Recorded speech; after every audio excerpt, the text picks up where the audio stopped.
What's going on, movie fans? My name is Michael Weer. I love talking about movies, and as 2023 comes closer and closer and closer to ending, we are doing several ranked lists right here on this channel, including a best of 2023 and a worst of 2023 that are coming next week. But today we are talking about the most disappointing movies of 2023. Now, I already did my most surprising movies right here on this channel, so if you want to see a more positive list, you can check out my most surprising movies. Those are the ones that I had very little expectation for and walked out pleasantly surprised. But this list, the most disappointing movies, are the ones that I had a lot of expectation for, a lot of anticipation for, and I walked out pretty disappointed. Some of that could have been expectation, but we'll find out right here on this list. But like all of my other ranked videos, guys, it's not just about my opinion. I would love to know if you had movies that disappointed you this year. If you did, let me know in the comment section down below. You might not have had 10, but maybe you had a few, and I'd like to know what disappointed you in 2023. Finally, guys, if you like this kind of content, whether it's movie reviews, Blu-ray talk, I've got a ton of Blu-rays back there, and I like making multiple videos throughout the year, or just ranked list videos where I rank movies from worst to best on a different list, just depends on what we're talking about, well, then I would invite you to subscribe to my channel and get notifications every time I drop one of these videos. Like I said, I'll be dropping my best of and worst of in the next couple of days, so be on the lookout for that. With all that said, let's get into the top 10 most disappointing movies of 2023.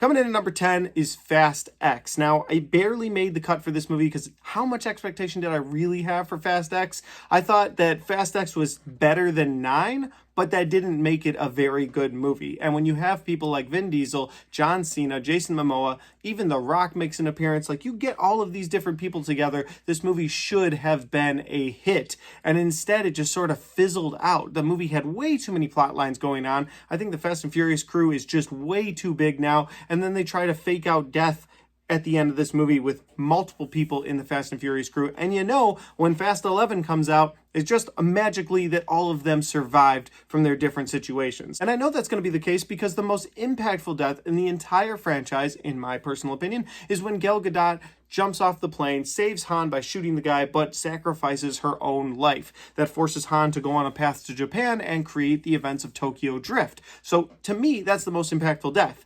And this movie was just like, oh, no, she lived. No, see that submarine? She's actually driving it. There she is. And I'm like, this is getting ridiculous. Like, it was already pretty ridiculous when they were in space in part 9, but this is getting ridiculous. Fast X might have had family. Family. But it was still a big disappointment. At number 9, guys, is another movie that I probably should have lowered my expectations for before going into the theater, and that is The Exorcist Believer. Here's the thing. I know that it was Blumhouse, David Gordon Green coming back, but my expectations were lifted pretty high after that trailer. That trailer dropped, and the way they used the theme song, I was like, I'm really excited for this movie. I even did a movie night down here in my movie theater room where I watched the original Exorcist for the first time with my wife. We talked about it right here on this channel, and then we both went and saw The Exorcist Believer. And while I had an okay time with it, there was just so much more they could have done with it that I walked out feeling pretty disappointed. At number 8, guys, is a movie that I almost put on my most anticipated list of 2023, and I'm so very glad I didn't, but I still went into the theater with high expectations because it's Indiana Jones and the Dial of Destiny. Listen, I'm a big fan of the previous Indiana Jones movies. I really am. Even Crystal Skull, I give it a pass. I think Shia LaBeouf does great, and Indiana Jones was fine in that movie. But you get into this movie, and you've just got this broken down version of one of my childhood heroes, and it's so sad to watch what they did with his character, to the point where this is going to be spoilery, so spoilers, I guess, for a movie that came out 6 months ago. But you get to the end of this movie, and they go back in time, and Indiana Jones is like, you know what? I'm going to stay here. This is where I'm going to end my journey. And his goddaughter, who's been bossing him around this entire movie, telling him what he can and can't do, is just like, nope, punches him in the face, takes him back into normal time, and then hooks him up with his ex-wife. And it's just like, there, be happy with that. Be happy with that. And I was like, that's rough, because while Indiana Jones and the Last Crusade was like the perfect send-off, I was never super happy with how they ended Crystal Skull. And I was like, you have the ability to right that ship in this movie. And instead of doing anything that made sort of Indiana Jones pick his own destiny, his goddaughter's like, I got you. Don't worry. I'm gonna punch you in the face and bring you back in time. And what we're gonna do is knock you out so that we don't have to explain how we got you back in time. It was lazy, it was disappointing, and that's why it's on this list. At number 7, guys, is from a universe that I really do love, and I'm not trying to hate on the Conjuring universe, but here we are with The Nun 2. It cut a good trailer, I'll give it that, but all of the greatest moments of this movie are in the trailer. And so when you get into the movie, it's like, well, I've seen all of this, including the magazine rack. Imagine, if you've seen the movie, the magazine rack scene in this movie, had you not seen that in the trailer. That would have gotten you. You'd have been like, oh, that was a great scene, but I knew exactly what was going to come all the way down to the jump scare. And so when that scene came up in the theater, I was like, okay, of course there's going to be something else to this scene too. No, it's the whole scene. They sold the movie with the trailer, with the best moments in the trailer. So when you get into it, it's just disappointing. You're just like, well, I've seen all of this for several months leading up to this. What do you have that's going to be new for me in this movie? And there's nothing. Although there are several characters that I feel like you could have cut out completely, and the movie would have been even better had you taken them out and shortened the runtime a little bit. With that said, The Nun 2, super disappointing. At number 6, I hate to put this on this list, but it's Extraction 2. Now, if you know anything about the first Extraction movie and my history with it right here on this channel, is that in 2020, when Extraction came out, I was at a pretty low point in my life because of work, the pandemic, everything going on. And so when I saw Extraction, I was like, I want to make a review for it right here on my channel. And so I did. I put out a review for Extraction. I had a good time making it, and I loved that movie. I mean, Chris Hemsworth was such a badass. And I said it then, and I'll say it now. If his character name wasn't Tyler Rake, then it would be the name of the franchise, just like John Wick. But talking about John Wick, it had that style of violence. Chris Hemsworth literally takes a guy's body, swings it into another guy's body, and breaks the second guy's neck with the body of the man he's throwing into him.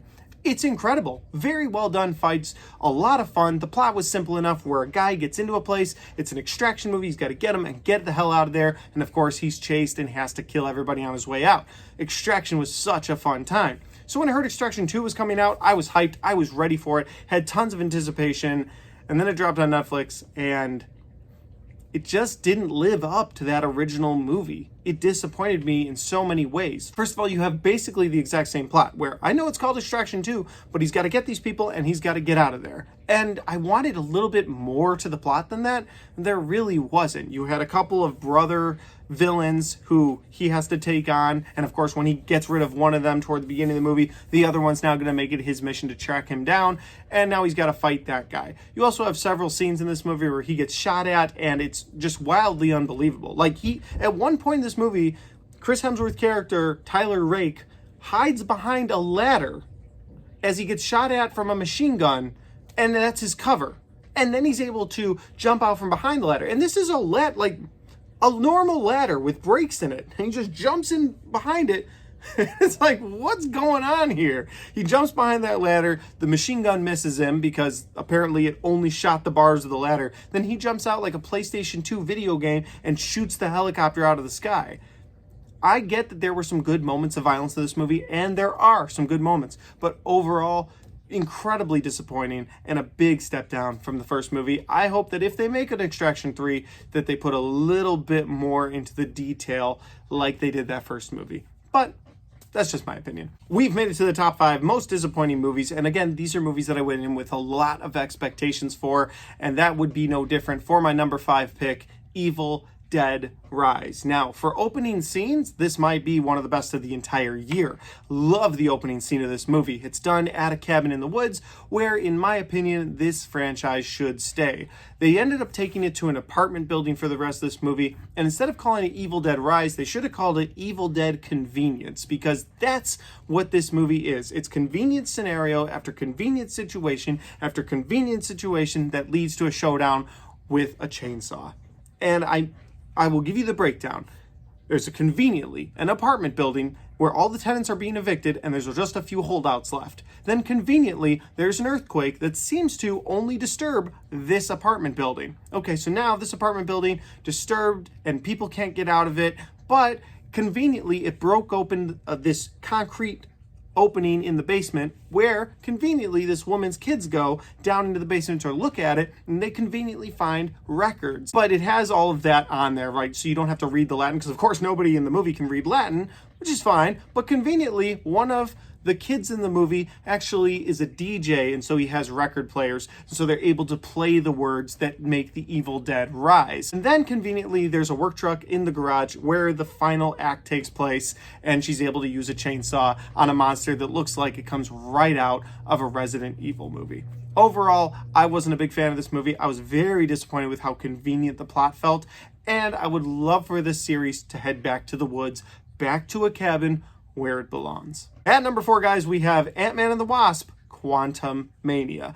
Now, I've already talked about this in my superhero list, so if you've watched that, I'm going to repeat some of the same things here because it's very disappointing. This movie introduced the next big bad of the MCU. You've got Kane the Conqueror coming out to play, and you let him get defeated by ants. Why? This is before Jonathan Majors, all his legal issues, and officially being out at Marvel, and so before they knew all that stuff was going to go down, they let their new big bad of the MCU get defeated by ants. I get that it's an Ant-Man movie. Ants are going to show up. Ants are going to help Ant-Man. It's just what's going to happen. You should not have made him the big bad of this movie if he was going to go out like that. You have a guy that shows up and he's like, which Avenger are you? Are you the one with the hammer? So you're like, oh, this guy killed Thor. That's crazy. Ant-Man's not going to stand a chance. And then you got goofy Paul Rudd running around beating him. And you're like, how? So overall, Ant-Man and the Wasp: Quantumania was a big disappointment for me. I remember leaving the theater thinking, man, that was really good. And then just thinking about the last couple of months, I was like, no, it wasn't. This movie wasn't good at all. It was very disappointing, and that's where it ended up on this list. At number 3, guys, we have 65. Now, 65 is a movie that looked like it had all the right components. You've got dinosaurs, the Earth 65 million years ago, and Adam Driver and a crew of people crash landing into it. What's going to happen? Well, you're going to see a lot of dinosaur carnage, right? Right? No. Instead, the whole crew dies when the ship crashes, except for Adam Driver's character and a little girl that do not speak the same language. She speaks some weird dialect. He speaks English for whatever reason. So they don't speak the same language. So they can't communicate with each other. And then they're the only 2 actors in this movie on Earth 65 million years ago. So while you do get some really cool dinosaurs, you don't get to see any dinosaur carnage, which is the reason we go to the movie. So had I had a hand in this movie, I would have said, hey guys, maybe leave some of the people on the ship alive to travel with them so that the dinosaurs can pick them off one at a time. That way, there seems to be some real stakes in this movie. But by the 3rd or 4th encounter, when Adam Driver and the little girl are able to defeat the dinosaurs on their way to the spaceship that's going to take them away from this planet, you're like, this is ridiculous because there's no real stakes anymore. I know the 2 of you are going to make it at least to the end. So throughout the entire movie, there's not going to be any real dinosaur carnage or any real stakes because they're both going to make it to the shuttle. So overall, this movie was disappointing. I wanted a lot more out of this. Again, you had the right components. You had dinosaurs. You had Earth 65 million years ago. It's an interesting concept. Very bad execution. Super disappointing. All right, guys, the last 2 movies on this list were actually both on my most anticipated movies of 2023 list. So since they were on that list, I felt like it was necessary to show how much of a disappointment they were by making them the number 1 and number 2 spots. At number 2, guys, we have The Last Voyage of the Demeter. A really cool concept. Again, just terrible execution. You've got Dracula making his way from Transylvania all the way to England. It's a chapter in the Bram Stoker book, and I was really excited for this. I even really liked how they opened this movie showing the Demeter crashed up against the shore and then going back in time to show how it got to that point. And I was like, this is going to be great because you got Dracula on a boat and he's going to pick people off one by one to sort of keep the crew alive till they get there. But then when it gets there, the whole crew is dead, right? No. Instead, here's what happens. You have Dracula going, and he does start to pick people off. And the look of Dracula in this movie is like just his monster form, and that was pretty cool. I liked that about the movie. But then you get into the cast of this movie, and you have some people that believe there's an entity on board. There's some people that aren't really sure. But once everybody's on the same page, they're like, all right, here's what we're going to do, guys. We know where he's sleeping, but we're going to wait till dark, and then we're going to try to trap him. And then that wouldn't work. Several people would get killed. And the next day they'd be like, all right, guys, so here's the deal. We know where he's sleeping, but we're going to wait till dark and try to trap him. And this goes on for like 5 or 6 days in a row as they keep losing more and more people till the last day where they're really close to England and they have to try and take him down in one last stand where he just destroys them because, again, he's the most powerful at night. Now, there is something to be said about, okay, maybe they didn't know all the Dracula lore. I kind of understand that. But even still, just to say, oh, we know where he is, let's go get him. No. Let's wait till nighttime. That seems like when he's his most powerful. So let's wait till then. What? What are you doing? So the plot didn't make a lot of sense when it came to the actual dealing with Dracula on the boat, but I think the most egregious thing and the most disappointing thing about this movie is that could have been the movie. He could have just taken people down. There's a moment in this movie toward the end where you've got someone holding onto a log as it sort of floats off into the water, and I was like, that's a good place to end this movie. Started gathering my things. I'm like, that was good. That was a good movie. And then they're like, but wait, there's more. Because now the only person who survived that ship is now going to go after Dracula because some producer was like, wait a minute, this movie could make money. And if it makes money, we want to make sure there's room for a sequel. So what we're going to do is we're going to have that guy say he's going to make it his life's mission to now track Dracula. I don't know. It just seemed like the end of Dracula Untold yet again, and that movie didn't work either. So this movie was a huge disappointment. At number 1, guys, we have the most disappointing movie in 2023. Comes from M. Night Shyamalan. You guys know I'm talking about Knock at the Cabin. From Dave Bautista's performance to Rupert Grint's performance, the plot of this movie, the first 2 acts of this movie, had they sent this movie home, it would have been on the top of my best of list. I loved what they set up in this movie. I really did. But you get to that 3rd act, and maybe this is where my expectation of Shyamalan being able to twist and just sort of give you something that you completely didn't see coming, something out of left field where you're like, well, that's crazy. I can't believe that happened. And then you watch this movie and you're like, oh, there is no twist. The twist is that there is no twist. So everything the characters have been telling me for the first 2 acts of the movie is just real. And so when you get to the end of this movie, you're just like, oh, well, all right, well. So if they had just listened originally, then this whole thing would have been done and there would have been no movie. Now, I've heard that the ending of the book is different than the ending of the movie, but the way they go with this movie, I was disappointed. And the fact that M. Night Shyamalan was the one who was like, twist? What's a twist ending? No, I don't. What are you talking? Twist ending? No. Just what they said, make that the thing.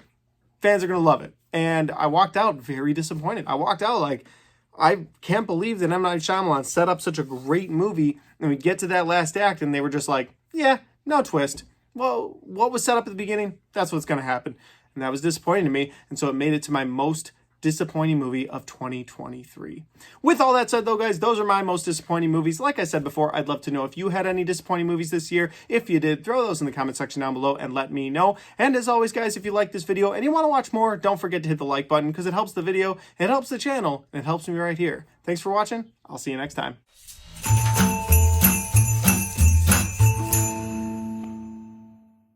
All right, guys, we got to the end of the most disappointing movies of 2023 list. And yeah, I don't want to just hate on movies, but if you're talking about the good like we did yesterday with the most surprising, you got to talk about the bad. So that's what we did with the most disappointing. And in the next couple days, we'll be doing the same thing with more top 10 lists. And I'll be talking about all of the horror movies that were released in 2023 as well. So keep on the lookout for that. But if this is the future and you're watching this video at some point down the line, maybe I've got all my 2023 videos done already. Well, you can click right there for all the lists of my 2023 ranked videos, and you can click right there for all of my 2023 movie reviews.